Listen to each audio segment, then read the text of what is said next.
카니발의 경우는 2.5리터로 갈 수밖에 없습니다. 팰리세이드 하이브리드는 안녕하세요, 카스의 이호근입니다. 반갑습니다.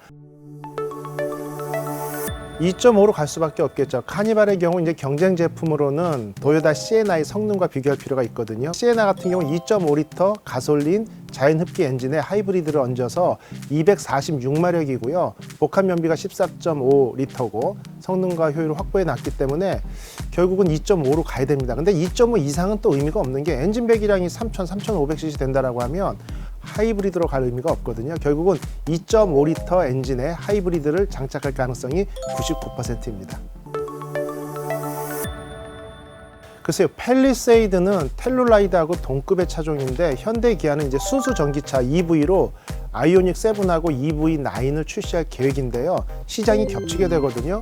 그래서 팰리세이드나 텔룰라이드를 하이브리드로 출시할 경우에는 결국 시장 나눠먹기가 되기 때문에 출시 안 하는 게 분명합니다. 일단은 카니발 같은 경우는 지속적인 요청 니즈가 있었고요. 엔진부터 새로 개발하는 데는 한 3,500억, 3년, 4년이 걸리고요.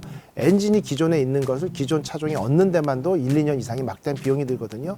그런데 카니발 같은 경우는 독자적으로 2.5리터 하이브리드 엔진에 대한 시장성이 충분히 있고 개발비나 판매에 대한 수익 충분히 계산이 되는 부분인데요. 팰리세이드 같은 경우는 회사의 어떤 수익에는 마이너스가 될 거라는 거죠. 그러다 보니까 팰리세이드 하이브리드는 출시를 미루거나 하지 않는 게 합리적인 판단입니다.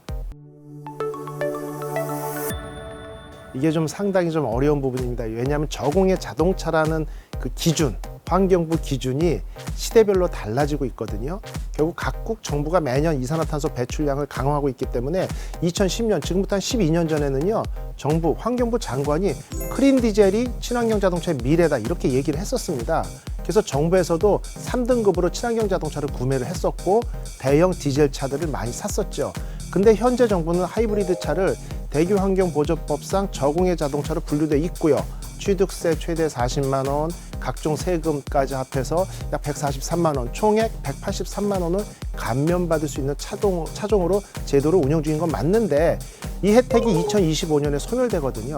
결국 2025년, 앞으로 3년 후에는 하이브리드 차의 어떤 경쟁력, 가격 경쟁력이 그때까지 유지될 수 있는지가 이제 상당히 문제가 될 수 있고요. 다만 차량 전체 가격에서 이제 그 정도면 약 4% 수준이 되겠죠. 183만 원이면. 근데 향후에 기술 개발이 좀 더 이루어지고 대량 생산을 통해 가지고 규모의 경제가 이루어진다면 정부 보조금 없이도 자체적인 가격 경쟁력이 생길 수 있습니다. 그럴 경우에는 지속적으로 하이브리드를 만나볼 수 있겠죠.